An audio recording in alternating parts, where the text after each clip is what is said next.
नमस्कार श्रोते हो. दीपक रेगे कथाकथन चॅनलवर मी दीपक रेगे तुम्हा सगळ्यांचं मनापासून स्वागत करतो. श्रोते हो, आज तुम्ही ऐकणार आहात विजय कापडी सरांच्या फुशारकी या कथासंग्रहातली कथा, आणि कथेचं नाव आहे ब्रांकोचं भूत. महिन्याभरापूर्वीची गोष्ट. बऱ्यापैकी पगार देणाऱ्या नोकरीच्या शोधात असलेल्या मला तशी नोकरी मिळाली. अल्प भाड्यात राहायला उत्तम घर मिळालं. बायको चंदाराणी हो खुश झाली. सांसारिक माणसाला आणखीन काय हवं असतं. हे सगळं जमून येण्याच्या बाबतीत ब्रांकोच्या भूताची मदत झाली, पण माझ्याच गाढवपणामुळे सगळं फिसकटलं. आता तुम्ही म्हणाल हे सगळं कसं झालं, भूताच्या मदतीत माझा गाढवपणा कसा नडला. सांगतो, सविस्तर सगळं सांगतो. गोवा राज्याची राजधानी पणजीतल्या एका फेणी उत्पादकाच्या कार्यालयातल्या अकाउंट्स डिपार्टमेंटमध्ये असिस्टंट अकाउंटंटची गरज असल्याची जाहिरात मुंबईच्या वर्तमानपत्रात झळकली. मी त्यांच्याशी लगेच संपर्क साधला. माझं वय, शिक्षण आणि गाठीशी असलेल्या अनुभवाबद्दल सांगितलं. त्यांनी मला ताबडतोब मुलाखतीला बोलवलं. शुभस्य शीघ्रम या वचनाला जागून मी छत्रपती शिवाजी महाराज टर्मिनस म्हणजेच CSTहून गोव्याकडे जाणारी रात्रीची गाडी पकडली. दुसऱ्या दिवशी 10-10:30 वाजता करमळी स्टेशनवर उतरलो. तिथल्या बाथरूममध्ये थंड पाण्याची आंघोळ उरकली, हलकासा नाश्ता केला, स्टेशनातनं बाहेर आलो. तेवढ्यात माझ्या पुढ्यात आपली मोटरसायकल घेऊन एक जण, त्याला इथे पायलट म्हणतात बरं का, तो समोर आला.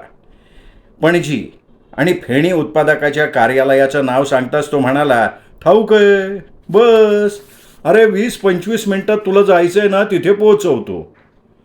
गोव्यात सगळे एकमेकांना अरे तुरे करतात हे सुद्धा मला नंतर समजलं बरं का. म्हणजे त्यातला आपलेपणा जाणवला. आणि पुरदेशी मोटरसायकल निघाली की. दरम्यान मी कार्यालयाच्या दाराशी पोहोचलो. मुलाखतीचा कार्यक्रम नुकताच कुठे सुरू झालेला दिसत होता. त्यानंतर माझी मुलाखत केव्हा झाली, कशी झाली आणि माझी निवड झाल्याचंही मला एका झटक्यात कळलं तेव्हा गोव्यात सगळं सुशेगात म्हणजे आरामात चाललेलं असतं या कुणीतरी करून दिलेल्या समजुतीला धक्का बसला. माझ्यासोबत आणखीन दोघांची निवड झाल्याचं कळलं. त्यात एक जण होता नाशिकचा शिवा सरंजामे आणि दुसरा सांगलीचा गोविंद देशमुख. नशीब माझं नाव मुकुंदा मोकाशी होतं. ते रामा मोकाशी असतं ना, तर आम्हा तिघांनाही एकच नाव मिळालं असतं, रामा शिवा गोविंदा. आम्ही तिघांनीही एकमेकांचं अभिनंदन केलं. आमची गट्टी जमायला तसा फार वेळ लागला नाही. नोकरी तर मिळाली हो. आता पुढचा प्रश्न होता राहण्याच्या जागेचा. या परमुलखात आम्हाला राहायला जागा देणार कोण, हा प्रश्न कार्यालयातल्या पिसुर्लेकरांनी सोडवला. ते म्हणाले, हे बघा, इथून 5-6 किलोमीटर अंतरावर दोना पावला आहे, तिथं ब्रांको फुर्तादोची दुमजली इमारत आहे. खालच्या जागेत मालकीण राहते. माझ्या माहितीप्रमाणे वरचा मजला रिकामा आहे. तो तुम्हा तिघांना सुरुवातीला तरी एकत्र राहायला सोयीचा होईल. तुम्हाला तिथे घेऊन जायला कृष्णा रिक्षावाल्याला सांगतो. या कृष्णाची तुम्हाला फार मदत होईल बरं का. त्यांनी लगेच फोन केला, कृष्णाला बोलवून घेतलं आणि पुढच्या 10-1 मिनिटात कृष्णाच्या रिक्षात बसून आम्ही निघालो. कृष्णानं भुरदेशी रिक्षा हाणली आणि ब्रांको फुर्तादोच्या भल्या मोठ्या घरासमोर आणून उभी केली. आम्ही रिक्षातून उतरून समोर बघतो तर दर्शनी दारात मध्यम वयाची, आडव्या तिडव्या मजबूत बांध्याची आणि उग्र चेहऱ्याची बाई दिसली. कृष्णा पुटपुटला, ही घरमालकीण मार्था. मार्थानं आमच्याकडे बघत भुवया उंचावत विचारलं, केठे रे, कोण तुम्ही, कित्या कायल्यात. आम्हाला विचारलेल्या प्रश्नाचं उत्तर कृष्णानं दिलं. तो म्हणाला, मार्था माय, हे तिघो भाईले गोयकार न्हू, ताका रावपाक लुगार जाय, वयलो फ्लोर दी टाका. म्हणजे हे तिघे बाहेरचे आहेत, त्यांना राहायला जागा हवी आहे, वरच्या मजल्यावरची जागा दे त्यांना. हाशे, हा तोर, असं म्हणत मान डोलवत मार्थाने मला विचारलं, नाव किती रे तुझे. शाळकरी मुलाप्रमाणे मी म्हणालो, मॅडम मी मुकुंदा, हा शिवा, हा गोविंदा. मार्था किंचित गडबडल्यासारखी दिसली. कपाळाला आठ्या घालत म्हणाली, आसू, हा तू का म्हटली. Tom, Dick and Harry. म्हणजे मार्था मॅडमनी आम्हाला नव्यानं पाळण्यात घालून नावं दिली होती. शिवा झाला टॉम, गोविंदाचं नामकरण झालं डिक आणि मी मुकुंदा झालो हॅरी. हॅरी हे नाव आपल्याकडच्या हरीशी जुळणारं असल्यामुळे मला उगाचच बरं वाटलं. चाल लोगार पोळ्या, मार्था जिनं चढायला लागली. चला जागा बघा, असं म्हणत कृष्णा तिच्या मागून आणि आम्ही तिघे कृष्णाच्या मागून पायऱ्या चढायला लागलो. पहिल्या मजल्यावरचं दर्शनी दार मार्थाने धाडदिशी उघडलं. कुबट्ट वास शिरला नागपोळ्यात. कृष्णा म्हणाला, बऱ्याच दिवसापासून ही जागा बंद आहे ना, त्यामुळे हा असा वास. खिडक्या उघडल्या की असा वारा येईल, पंख्याची गरज भासणार नाही. आणि तो खिडक्या उघडायला लागला. ती जागा म्हणजे मस्तपैकी ऐस पैस 3 BHKच होता हो. शिवाय वेल फर्निश्ड म्हणजे सामाना सुमानासह होता. मास्टर बेडरूममध्ये मी डोकावून बघितलं, डबल बेड होता. क्षणार्धात मला माझी बायको चंदाराणी तिथे उभी असलेली दिसली. मी मनोमन ठरवून टाकलं, मास्टर बेडरूम आपली. मी हातातली बॅग पलंगावर ठेवली. तिथल्या उघड्या खिडकीतून अथांग समुद्र दिसला. वा, माझ्या तोंडून उद्गार निघाला. पाठोपाठ शिवा आणि गोविंदाई म्हणाले, वा मस्तच आहे. बाकीचं घर बघू सावकाश, असं म्हणायला जाणार तेवढ्यात आमच्या चेहऱ्यावरची पसंती वाचलेली मार्था घरमालकिणीच्या तोऱ्यात सांगायला लागली, हवे भो लुगार तुमको दिलो. आणि पुढची 3-1 मिनटं ती अधिकारवाणीनं बोलतच राहिली. आम्ही तिघेही येडबंबूसारखे चेहरा करून तिच्याकडे बघत राहिलो. तशी ती पाहण्यासारखी नसली तरीसुद्धा. कृष्णा लगेच धावून आल्यागत म्हणाला, अरे मार्था माईचं म्हणणं असं आहे की ही जागा तिने तुम्हाला भाडेपट्टीच्या तत्वावर 3 महिन्यांसाठी दिलेली आहे. या 3 महिन्यात तिचं तुमच्यावर लक्ष असेल, म्हणजे तुम्ही वीज पाणी कसं वापरता ते ती बघणार आहे. म्हणजे घरात नळ आहे म्हणून कसं तरी धो धो पाणी वाहतोय असं वाटलं तर ते तिला चालणार नाही. दिवे पंखे आहेत म्हणून खोलीच नसताना ते चालू राहिले तर ती प्रचंड रागावणार आहे. घरात कुणाचा आरडाओरड चालणार नाही. मोठमोठ्यानं हसण्यावर रडण्यावर बंदी आहे. कुठलंही वाद्य वाजवता येणार नाही. टीव्हीची सोय आहे म्हणून तो रात्री बेरात्री चालू ठेवता येणार नाही.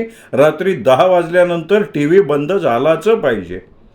इथून बाहेर जाताना किंवा बाहेरून आत येताना कंपाऊंडचं गेट नीट बंद करायला लागेल. गेट उघडं राहिलं आणि अवतीभोवतीची कुत्री आत आली तर त्यांना हुसकावून लावायचं काम तुमचं. भाडं अवघं 3,000 रुपये. आता जागा हवी असेल तर संपूर्ण भाडं आत्ताच द्यायला लागेल. पावती बिवती मिळणार नाही आणि तिच्या मनात आलं तर ती तुम्हाला कुठल्याही क्षणी इथून हाकलवून लावू शकते. बोला, या अटी मंजूर आहेत का? आम्ही तिघांनीही नंदीबाईला सारख्या आपापल्या माना डोलावल्या. लगेच मार्थानं हात पुढे केला. आम्ही कृष्णाकडे बघितलं. कृष्णा म्हणाला, भाड्याचे पैसे ठेवा हातावर तिच्या. आम्ही लगेच 500च्या 6 नोटा तिच्या हातावर ठेवल्या. पुन्हा एकदा आपली कडक नजर आम्हा तिघांवर टाकून मार्था निघून गेली. कृष्णा म्हणाला, अहो तुम्हाला ही एवढी मोठी जागा स्वस्तात मिळाली बरं का. इतर ठिकाणच्या एवढ्या मोठ्या जागेला 20-25 हजार तरी द्यायला लागले असते. असो, आता पुढचं ऐका. तुम्हाला दररोज ऑफिसला जायला ट्रान्सपोर्ट लागेल. तशी बस सर्व्हिस आहे इथे, पण प्रायव्हेट आहे. तिच्या भरोश्यावर राहाल तर ऑफिसात उशिरा आल्याबद्दल रोज बॉसच्या शिव्या खायला लागतील. आपण असं करू, मी इथे जवळच राहतो. मलाही दररोज पणजीला यावं लागतं. मी तुम्हा तिघांना इथून घेऊन जाईन. संध्याकाळी तुम्ही माझ्याबरोबर यायला हवं असं नाही. आलात तर उत्तम आहे. रात्री 8:30 नंतर बस सर्व्हिस बंद होते. पायलटनी नाहीतर रिक्षानी यायला लागेल. तो येण्या जाण्याचं भाडं वसूल करील. माझ्याबरोबर आलात तर थोडं स्वस्तात पडेल. पैशाचं नंतर ठरवू. हा माझा मोबाईल नंबर. तुमचं सामान तुम्ही ठेवलं आहे. माझ्याबरोबर या. सकाळी दुपारी संध्याकाळी तुम्ही मोकळे आहात. मी तुमच्याबरोबर आहे. मी तुम्हाला सगळीकडे फिरवतो. दुपारचं जेवणही बाहेर होईल. छोट्या मोठ्या गरजेच्या वस्तूंची खरेदी करायची असेल तर तीही करू शकता. रात्रीच्या जेवणाची जबाबदारी माझ्यावर सोपवा. तुम्ही आवड कळवायची. अर्धा पाऊंड असा डिनर हजर. ठीक आहे? एकूणच या नव्या गावात नव्या जागेत बस्तान बसवण्याच्या बाबतीत कृष्णाची आम्हाला मदत झाली. आम्ही त्याचे आभार मानले. रात्री परत आल्यावर आमच्यात थोडं बोलणं झालं. त्या बोलण्यानुसार असं ठरलं की महिन्याला मास्टर बेडरूमचा मास्टर बदलायचा. प्रत्येकाला तिथल्या खिडकीतून दिसणाऱ्या समुद्राचा आनंद मिळायलाच हवा. आणि दुसरं एक ठरलं की आपल्या फॅमिली मेंबरपैकी कोणाला इथे राहता येणार नाही. तसा कोणी आला तर तेवढ्यापुरती जागा सोडायची. फॅमिली मेंबर गावी गेल्यावर परत इथे यायचं. कंपनीकडून आम्हाला 8 दिवसाचा जॉईनिंग टाईम मिळाला होता. त्या अवधीत आपापल्या गावी जायचं, कुटुंबियांची भेट घ्यायची, लागणारं सामान आणायचं.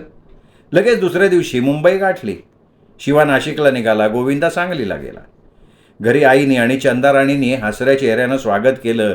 आई म्हणाली, चला, तुझ्या मनासारखी नोकरी तुला मुंबईत नाही तर गोव्यात मिळाली. सध्या मुंबईतल्या गजबजाटात आणि तोबा गर्दीत राहण्यापेक्षा गोव्यासारख्या शांत ठिकाणी राहणं चांगलं, असं मी कितीतरी जणांच्या तोंडून ऐकलं. तुझी तिथल्या जागेची व्यवस्था झाली ना की मग आम्ही येऊ.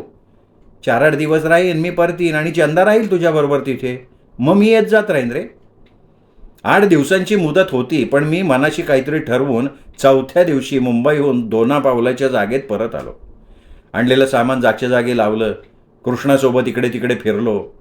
गोव्याच्या पर्यटनाला आल्यागत मुक्तपणे वावरलो. तर अशी माझी सगळी मजा चाललेली असताना 6व्या दिवशी शिवा सरंजामे आला.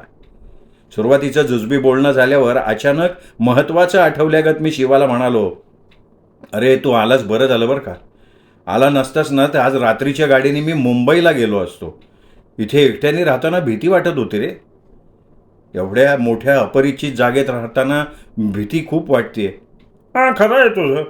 एवढ्या मोठ्या अपरिचित जागेत राहायचं म्हणजे थोडीशी भीती वाटणारच सुरुवातीला. शिवा ऐक ना, म्हणजे मला अर्थात तुला घाबरून सोडायचं नाही बरं का, पण इथे आल्या आल्या फार विचित्र म्हण किंवा चमत्कारिक म्हण अनुभव मिळाला रे. मी इथे फार दिवस राहीन असं नाही वाटत मला. मी तर 2 दिवसात कृष्णाच्या मदतीने नवीन जागासुद्धा शोधतोय. का? अरे महिन्याचं भाडं दिलं ना बाबा, महिनाभर राहा नंतर जा. नाही ते झालं, पण मला तुला सावध करायचं आहे बरं का. घाबरून सोडायचं नाही. नाही नाही, घाबरून नाही सोडायचं. काय झालं माहिती आहे का, मी इथे रात्रीचा पोचलो. आल्या आल्या वॉश घेतला, फ्रेश होऊन थोडी विश्रांती घेतली, टी व्हीवर एक मालिका बघितली. आडवा बाईला बेडरूममध्ये आलो. आल्या आल्या पलंगावर मीच ठेवलेल्या कपड्यांच्या बॅगा दिसल्या. म्हटलं आधी त्या रिकाम्या कराव्यात, आतले कपडे कपाटात नीट रचून ठेवावेत.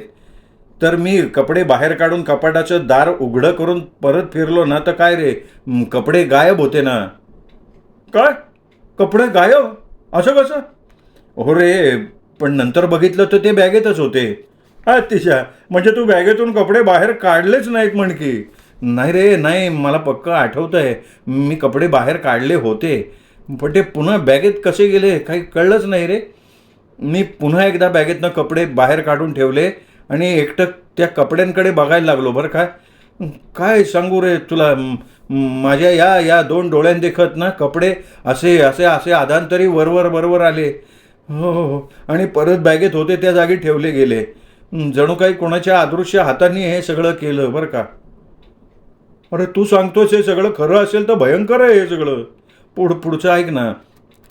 तेवढ्यात उघड्या बॅगेचं झाकण ठप्प दिशी खाली पडलं. बॅग बंद झाली. हा काय प्रकार चाललाय म्हणून मी बॅग पुन्हा उघडायला गेलो तर ती बेटी उघडेच ना. मी दोन्ही हाताचा जोर लावला तरी जमेना. तर बॅगेचं झाकण खाली गेल्यावर बॅग आपसूक बंद व्हायला हवी अशी काहीतरी व्यवस्था असेल ना त्या बॅगेत. म्हणजे अशा बॅगा बाजारात बघितल्यात मी. झाकण बसलं की आपोआप लॉक होतं, चावी लावून उघडायला लागतं. नाही रे, तसली काही व्यवस्था नसलेली साधीसुधी बॅग आहे माझी. तुला हवी तर दाखवतो की मी. असू दे. मग बॅग उघडली कशी? नाही, अजून उघडलेलीच नाही आहे. अशीच बंद बॅग घेऊन दुसरीकडे जाईन म्हणतोय मी. अरे बापरे, म्हणजे हा सगळा तुला काय भुताटकीचा प्रकार वाटतोय का? काही सांगता येत नाही रे मला.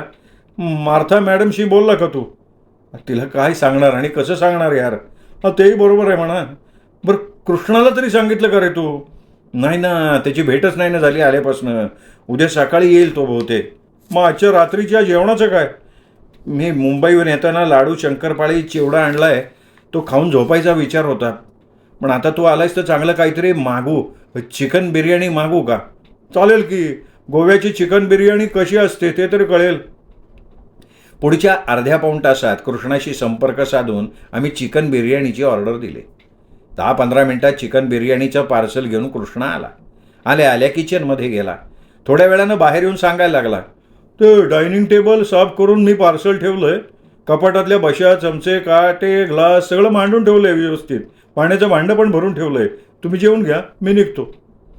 आम्ही दोघांनी पुढच्या 15-20 मिनिटात टी व्हीवरची एक मालिका पाहिली आणि बऱ्यापैकी बोर झालो म्हणून टी व्ही बंद करून टाकला. चिकन बिर्याणीवर ताव मारण्यासाठी किचनमध्ये आलो. तिथे बघतो तर पार्सल आधीच उघडलेलं आणि दोन्ही बाशा खरकट्या, कोणीतरी नुकतंच जेवून गेल्यासारख्या. पाण्याचा ग्लाससुद्धा अर्धा रिकामा, पाणी सांडलेलं. अरे हे काय रे, हा हा उद्योग कोणी केला होता? शिवरामनं माझ्याकडे बघत विचारलं. बापरे, म्हणजे तुझ्या माझ्याशिवाय इथे आणखीनही एक जण असावा असा मला जो संशय होता तो खरा ठरला म्हणायचा. काल मी तो बॅगचा गोंधळ ह्या डोळ्यांनी बघितला आणि आता हे असं इथे. नाही नाही, आता कृष्णाचा उद्योग तर नसेल ना? आपण टी व्ही बघत होतो त्यावेळी तो किचनमध्ये एकटाच तर होता. तुला सांगतो, चिकन बिर्याणी म्हटल्यावर त्याच्या जिभेला पाणी सुटलं असेल रे. शिवरामने मला ऐकवलं. मी लगेच कृष्णाला फोन लावला, पण त्यांनी तो घेतला नाही. शिवरामने माझ्याकडे सहेतूक पाहिलं, पण मला काही त्याचं म्हणणं पटलं नाही. मी म्हणालो, छे रे, काहीतरी तुझं. कृष्णा असलं काही करणार नाही रे. आणि उद्या तो इथे आल्यावर सुद्धा त्याला काही विचारू नको. त्याला राग आला तर तो आपलं तोंड बघणार नाही. मी ऐकून नये, गोव्याकडची माणसं ना फार मानी असतात. त्यांना असले बिनबुडाचे आरोप सहन होत नाहीत. राहिलं मग आता पोटपूजेचं काय करायचं? शिवरामनी तातडीचा प्रश्न उभा केला होता. काय आता सुकं खाणं, लाडू, शंकरपाळी, चिवडा, पोटभर पाणी पिऊ, आडवं व्हायला जाऊ. मी विषय संपवून टाकला. सकाळी सकाळी कृष्णा उगवला. म्हणाला, तुम्हाला काही हवं असेल तर सांगा, व्यवस्था करतो आणि मग जातो कामाला. शिवरामनी माझ्याकडे अर्थपूर्ण नजरेनं बघितलं. शिवरामचा संशय कायमचा दूर व्हावा म्हणून मी विचारलं, कृष्णा मला खरं खरं सांग, काल तू आणलेली बिर्याणी कशी लागली रे? झणझणीत होती ना चांगली? कृष्णा म्हणाला, मी काय सांगणार, हे बरं आहे, बिर्याणी तुम्ही दडपली आणि कशी लागली म्हणून मला विचारताय. काय म्हणायचं काय तुम्हाला? बिर्याणीचं पार्सल टेबलवर ठेवून आणि बशा मांडून मी तुमच्या समोरून निघून गेलो होतो. भलतं झलतं ऐकून नाही घेणार मी. नाही रे बाबा, तसं नाही. म्हणजे आम्हाला जशी तू आणलीस बिर्याणी तशी तू स्वतःसाठी पण आणली असशील ना, असं म्हणायचं होतं रे मला. मी सारवासारवी करायला घेतली, गत्यंतर नव्हतो. कृष्ण म्हणाला, नाही नाही, मी नाही आणली आणि तशी मला आणाविषयी वाटत होती, पण माझ्या बायकोला ते आवडत नाही. ती म्हणते ती स्वतः इतका चांगला स्वयंपाक करते तर बाहेरचं खाणं पाहिजे कशाला? बाहेरचं खाणं म्हणजे महाग आणि पोट फुगं म्हणजे न पचणारं, असं तिचं म्हणणं आहे. काही क्षण असेच जाऊ देऊन मी म्हणालो, त्यांचं म्हणणं बरोबर आहे अरे, पण आम्हाला काही बिर्याणीची चव घेता नाही आली. अरे, टी व्हीवरचा कार्यक्रम बघून आम्ही जेवायला म्हणून किचनमध्ये आलो ना, तर आमच्या आधीच कोणीतरी पार्सल फोडलेलं होतं. बिर्याणी फस्त करून उरलेली हाडकं बशीत होती, पाणी सांडलेलं होतं. अरे बापरे, असं झालं म्हणताय तुम्ही? हां, बापरे बापरे, मी सांगतो, हे त्या ब्रांकोचं काम आहे. आणि पुढच्या क्षणी त्यांनी आपली जीभ चावली. ब्रांको? कोण रे ब्रांको? म्हणजे या घराचा मालक, त्या मार्थाचा नवरा? पण तो आत कसा येईल? आम्ही त्याला पाहिला सुद्धा नाही. काळा आहे का गोरा आहे? तुम्ही त्याला कसं बघणार? तो गोराही नाही, काळाही नाही, तो आहे भूत. डोळे विस्फारून कृष्णा सांगायला लागला. काय भूत आहे? आम्ही दोघेही एकाच वेळी ओरडलो. हो, भूत आहे, ब्रांकोचं भूत आहे. ब्रांको फुर्तादोचं भूत आहे. मार्थाचा नवरा ब्रांको फुर्तादो. बरीच वर्ष मार्था इथे आणि तो दुबईत होता. खोऱ्यानं पैसा ओढला त्यांनी. जमवलेलं सगळं धन घेऊन 10 वर्षांनी परतला. आता पुन्हा गोव्याबाहेर जाणार नाही असं जाहीर करून त्यांनी आलेल्या वडिलांचं या जागेवरचं जुनं मातीचं घर पाडून टाकलं आणि हा मस्तपैकी बंगला बांधला. सुरुवातीला 1 मजली, पण त्याचं आणि मार्थाचं पटेना. दोघंही एकमेकांचा संशय घ्यायला लागले होते. मग मार्थाच्या दररोजच्या कटकटीला कंटाळून ब्रांकोनी हा दुसरा मजला चढवला आणि आपण इथे एकटा राहायला लागला. फक्त जेवणा खाण्यासाठी खाली मार्थाकडे जात होता तो, पण तेही मार्थाला नंतर चालेन असं झालं. त्यांच्यातल्या कडाक्याच्या भांडणाचा शेवट म्हणजे ब्रांकोनं बेडरूममधल्या फॅनला दोरी लावून गळफास घेतला. सध्या तो भूताच्या स्वरूपात इथे वावरतो असं गावभर पसरलंय.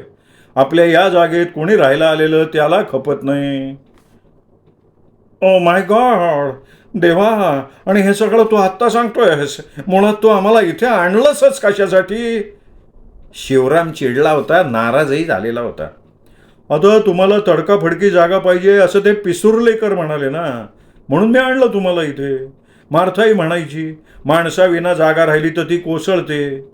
विचार करा, संबंध दुसरा मजरा कोसळला तर मार्थाचं काय होईल? आणि दुसरं कारण म्हणजे घरात कोणी राहत असलं तर घर स्वच्छ राहतं, नाही तर कचरा धूळ साठून राहते. ब्रांकोच्या भूतामुळे स्थानिकांपैकी कोणी इथे येत नाही राहिला. तुमच्यासारख्या भायल्यांना अल्प भाड्यात असं पॉश घर राहायला मिळतं. ब्रांकोच्या भूताला थोडं समजून घेतलं की झालं. भूताला समजून घ्यायचं आणि ते कसं काय? ते तुमचं तुम्ही बघा. मी चाललो, काही हवं असेल तर सांगा. आम्ही दोघेही एकमेकांकडे बघायला लागलो. आता काय करायचं? आता इथून पळतं काढायला लागणार, म्हणजे मार्थाला दिलेल्या भाड्यावर पाणी सोडायला लागणार. या मुद्द्यावर बऱ्यापैकी विचारमंथन करून झाल्यावर आमच्यात ठरलं की गोविंदाच्या येण्याची वाट बघायची. तूर्त जास्तीत जास्त वेळ घराबाहेर काढायचा, काय 1-2 दिवसाचा प्रश्न आहे. 2 दिवस असेच गेले. घरात वावरताना आम्ही रामनामाचा जप सुरू केला. सारखं राम राम राम म्हणत राहिलं की भूत पळतं असं ऐकून होतो आम्ही. प्रश्न एवढाच होता की ब्रांकोच्या खिस्ती भूताला रामनामाचा महिमा माहिती असेल का? 3ऱ्या दिवशी संध्याकाळच्या कातरवेळी गोविंदा आला. आल्या आल्या विचारायला लागला, ते जेवणाची काय व्यवस्था केली? पिण्याची व्यवस्था मी करणार आहे. आणि आम्ही पुढचा प्रश्न विचारू नये म्हणून आपणच सांगून मोकळा झाला. दारूचा नवा ब्रँड आलाय म्हणे इथल्या बाजारात. गाडी ठॅसनत पोचता पोचता एक जण आलता बाटल्या घेऊन. मी एक आणली, पण मला सांगा, आप लोक शराब पिते का नाही पिते? शिवराम उत्साहानं म्हणाला, मी दारूला दारू न म्हणता मद्य म्हणणं पसंत करतो. अद्याप मद्य चाखलेलं नाही हे मला कबूल करायला हवं, पण तुला कंपनी देईन, मोठी मजा असते म्हणे. मी दोघांकडे बघत म्हणालो, मला तशी सवय नाही आहे, पण तुमचा आग्रह असेल तर कंपनी म्हणून घेईन थेंबर. गोविंदा म्हणाला, थेंबानं सुरुवात करायची असती. एक थेंब, दुसरा थेंब, मग एक शीप, नंतर गोट, असं पायरी पायरीने पिण्यातल्या मजा असते. पण सोबतीला चमचमीत झणझणीत जेवण पाहिल. त्या कृष्णाला म्हणा माझ्यासाठी कोंबडी वाडा घेऊन ये. सोबत भातान पांढरा तांबडा रस्सा बी पाहिल. तुम्हाला काय पाहिल तुम्ही सांगा. त्याला म्हणा पळत जाण दावत घेऊन ये. कृष्णाला तिघांच्याही जेवणाची ऑर्डर ऐकवली. गोविंदानं बाटली फोडली, पेक बनवायला सुरुवात केली. थोड्याच वेळात कृष्णा सगळी सामग्री घेऊन आला. आधी चीअर्स करून झालेलं होतं. मद्याचा अंमल शिवरामनं दाखवला. तो म्हणाला, अरे गोविंदा, तुला माहिती नसेल, पण इथे या घरात आपण तिघेच नाही राहत बरं का, चौथा पण आहे एक जण. गोविंदा म्हणाला, अरे चौथा काय म्हणतोय अडे तू? चौथी म्हण चौथी. ती मार्था काय पुरुष आहे का? ती नाही रे बाबा, ती राहते खाली तळमजल्याला. या मजल्यावर आपल्या सोबतीला तो ब्रांको आहे. ब्रांको? कोण आहे हा ब्रांको? त्या मार्थाच्या नवऱ्याचं नाव ब्रांको ना? अरे पण तो तर कावाच ख्रिस्तवासी झालाय ना, कृष्णाच म्हणला होता ना. अरे बाबा, ब्रांको म्हणजे ब्रांको नाही रे, त्याचं भूत राहतं इथे. भूत. काय सांगतो? भूत? त्या ब्रांकूचं भूत? तू पाहिलं का तुझ्या डोळ्याने? हे भूताचं नेहमी असंच असतं रे, दुसऱ्याकडून ऐकलेली बातमी.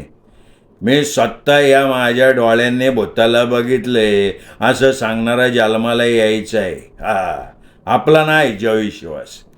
अरे बाबा, विश्वास ठेवणं भाग आहे. याला विचार, आम्ही दोघांनी अनुभव घेतलाय त्याचा. असे का? आज मी बी घेतो की त्याचा अनुभव. ये मानव समोर. नाही त्याला ठोसा मारून आडवा केला ना, गोविंदा नाव नाही लावणार आपण. अरे पण तू ठोसा मारशील कसा? भूत म्हणजे आपल्यासारखं माणूस असतं का? मग भूत कसं असतं तू सांग बाबा. अरे ते अदृश्य स्वरूपात असतं, आपल्याला दिसत नाही भूत, पण भूताला आपण दिसतो. तुला कसं कळलं? नाही म्हणजे खुद्द भूतानं सांगितलं का तुला सगळं? आणि मग ताड दिशी उठून उभा राहत गोविंदा मोठ्यांदा म्हणाला, ए ब्रँकोच्या बोता, ये ये ये, मला तुला भेटायचे, कडकडून मिठी मारायची तुला, ये ये. आणि दोन्ही हात पसरवून तो असलंच काहीतरी असंबद्ध बडबडत राहिला. थोडा वेळ असाच गेला. चला रे आता जेवायला बसू, मी सुचवलं. जेवता जेवताही गोविंदा मद्याचे घोट घशाखाली उतरवत राहिला. परिणामी शेवटी त्याला उभं राहणं जमेना. मग आमचं आवरून आम्ही दोघांनी त्याला आधार देत त्याच्या बेडरूममध्ये पोचवलं आणि आम्ही दोघे आपापल्या बेडरूमच्या दिशेने निघालो. सकाळ झाली. मी जागा होण्याच्या आधीच कोणीतरी मला गादा गादा हलवत आहे असं जाणवलं. मी डोळे उघडले. समोर शिवराम. तो म्हणाला, अरे आपल्या गोविंदाला त्या ब्रांकोच्या भूतानं तडाखा दिला बरं का. काय झालं? मी नकळत ओरडलो. अरे तुला आठवतंय ना, आपण दोघांनी त्याला त्याच्या बेडरूममध्ये पोचवला. आज सकाळी बघतो तर तो बाथरूमच्या फरशीवर आडव्या अवस्थेत. काय? माझी झोप पुरती उडाली होती. मग आम्ही दोघेही लांब लांब ढांगा टाकत बाथरूमकडे गेलो तर तिथे नळाच्या खाली गोविंदा आडवा. त्याला जाग आणण्यासाठी एवढंच करायला हवं होतं, नळाची तोटी फिरवायला पाहिजे होती. मी तशी फिरवली, बादा पाणी पडायला लागलं. 1-2 क्षणात नखशिखांत भिजलेला गोविंदा उठून बसला. आजूबाजूला बघत विचारायला लागला, अरे काय चाललंय राव तुमच्या दोघांचं? तो नळ बंद कर ना भाऊ आधी, मला सांग मी इथं कसा पोचलो. अरे गोविंदा, तू जरा जास्तच प्यायला, चालवत सुद्धा नव्हतं तुला. त्यामुळे आधार देत आम्ही तुला बेडरूममध्ये पोचवलं, बिछाण्यावर निजवलं, पांघरूण घातलं तुझ्या अंगावर. अरे पण मग मी इथं बाथरूममध्ये कसा पोचलो? चाले हो, तुम्ही मला इथं आणलं असलं पाहिजे. खरं काय ते सांगा, नाही तर बुक्कीचा मग. नाही रे, अगदी देवाशपथ सांगतो, आम्ही तुला बेडरूममधल्या पलंगावर झोपवलं आणि त्याच्यानंतर तू इथे बाथरूममध्ये कसा पोचलास ते काय आम्हाला ठाऊक नाही रे. खरंच विश्वास ठेव आमच्यावर. पण आमच्या बोलण्यावर विश्वास ठेवायला तो काही तयार झाला नाही. तो सारखं एकच ऐकवत राहिला की तुमच्या दोघांचा हा चावटपणा आहे, मी पण बघून घेईन. तुम्ही दोघांनी मिळून माझी जी मस्करी केली आहे ना, ती तुम्हाला फार महागात पडणार, लक्षात ठेवा. तेवढ्यात कृष्ण आला. गोविंदाला त्याच्या नकळत घडलेल्या बेडरूम टू बाथरूम प्रवासाबद्दल ऐकल्यावर कृष्णानं असा काही गंभीर चेहरा केला की आमची खात्री पटली, लवकरच कुठलं तरी फार मोठं संकट ते ब्रांकोचं भूत आमच्यासमोर उभं करणार आहे. इकडे तिकडे बघत घोगऱ्या आवाजात कृष्णा म्हणाला, या आधीच्या एका भाडेकरूला सुद्धा या ब्रांकोच्या भूतानं अगदी असंच त्याच्या नकळत बाथरूममधल्या नळाच्या खाली झोपवलं होतं. आता मात्र आमची खात्री पटली की आमच्याबरोबर ब्रांकोचं भूत राहतंय. नव्हे, हे सगळं चाललेलं असताना ब्रांकोचं भूत आमच्या शेजारी उभं राहून आमचं बोलणं ऐकतंय आणि ते ऐकून फिदी फिदी हसतंय. पुढचा थोडा वेळ तोंडातून एक शब्दही न काढता एकमेकांकडे आळीपाळीनं पाहण्यात गेला. सभोवताली पसरलेल्या टाचणी फेक शांततेचा भंग करत गोविंदा मान हलवत म्हणाला, हे सगळं असं असेल तर आपल्याला नाही राहायचं भाऊ इथं. माझं सामान घेऊन मी निघतो बाबा. आणि पुढच्या 10 मिनिटात तो खरंच निघाला. त्याच्या पाठमोऱ्या आकृतीकडे बघत शिवा म्हणाला, मी पण नाही राहू शकत. माझी एक दूरची आत्या इथं बेट्टोणात राहते. दुसरं घर मिळेपर्यंत मी तिच्याजवळ राहीन म्हणतो. आणि माझ्याकडे बघत त्याने विचारलं, आणि तुझं काय? आपण तिघांनी इथे मिळून मिसळून राहायचं हे आपलं ठरलं होतं खरं, पण आपला बेत त्या ब्रांकोच्या भूतानी उधळून लावला की. ते असो, तुला जे करावंसं वाटतं ते तू कर, मी निघतो. आणि तो लगेच तिथला आपला मुक्काम हलवायच्या तयारीला लागला. अर्थातच त्याआधी मी त्याला म्हणालो, तुम्ही जाताय तर मी एकटा कसा राहणार त्या ब्रांकोच्या भूताबरोबर? कृष्णा म्हणाला, हे बघा, तुम्ही दोघं खाली गेटपाशी थांबा, तुमचं सामान घेऊन मी येतो. तुम्हाला जिथं जायचं असेल तिथे मी पोचवायची व्यवस्थाही करतो. ते दोघं नजरेआड झाल्याची खात्री पटल्यावर मी तिथेच उभ्या असलेल्या कृष्णाकडे बघितलं आणि हळूच डोळा मारला. कृष्णा गालातल्या गालात हसत हळूच म्हणाला, त्या दोघांना आमच्या ब्रांकोच्या भूतानं पळवून लावलं. झालं ना आता तुझ्या मनासारखं? आता घे तुझ्या फॅमिलीला बोलवून. कृष्णा, तू म्हणजे त्या महाभारतातल्या कृष्णासारखा आहेस बघ. त्यांना इथून कटवण्यासाठी ब्रांकोच्या भूताची फार छान आयडिया काढली बरं का तू. फार मदत झाली तुझी. तुझे मी केवळ आभार मानणार नाही आहे, आणखीन काही तुला मिळेल अशी मी व्यवस्था करणार आहे. काही क्षण असेच गेले. मी मोबाईलवरनं चंदाराणीशी संपर्क साधला आणि म्हणालो, चंदाराणी, आता तू आणि आई लवकरात लवकर पोहोचणाऱ्या पहिल्या गाडीनं निघा. तसं कळवलंस की मी तुम्हाला घ्यायला स्टेशनवर येतो. अगं फार मस्त फ्लॅट आहे, भाड्याचा असला तरी मी एकमेव मालक आहे. हां, त्या दोघांना लावलं पळवून मी. गंमतच झाली. तू इथे आल्यावर सगळं सविस्तर सांगतो. अच्छा, बाय. मग आनंद व्यक्त करण्याच्या माझ्या नेहमीच्या सवयीप्रमाणे मी दीर्घ श्वास घेऊन उभा राहिलो. दोन्ही हात उंचावले, खचून ओरडलो, हिपे फुर्रे, आणि गर्दीशी फिरलो आणि बघत राहिलो. दारात शिवा गोविंदा उभे होते. शिवा म्हणाला, काय झालं? इथून जाण्यापूर्वी टॉयलेटला भेट द्यायचं राहिलं होतं. वाटेत अडचण नको म्हणून परत फिरलो. बरं का मालक, तुमची परवानगी असेल तर वापरू शकतो का आम्ही तुमचं टॉयलेट? त्या दोघांच्या डोळ्यातला हिंस्त्र भाव बघून माझ्या काळजाचा ठोकाच चुकला. पाय लटपटायला लागले. त्याच लटपटत्या पायांनी मी त्यांच्यासमोर साष्टांग नमस्कार घातला आणि विलक्षण लज्जित आवाजात म्हणालो, मित्र हो, चुकलो, गरिबावर दया करा, पुन्हा म्हणून अशी चूक होणार नाही. पुढचे 1-2 क्षण असेच गेले. मोबाईल वाजायला लागला. कसा बसा उठून उभा राहत मोबाईल कानाशी लावला.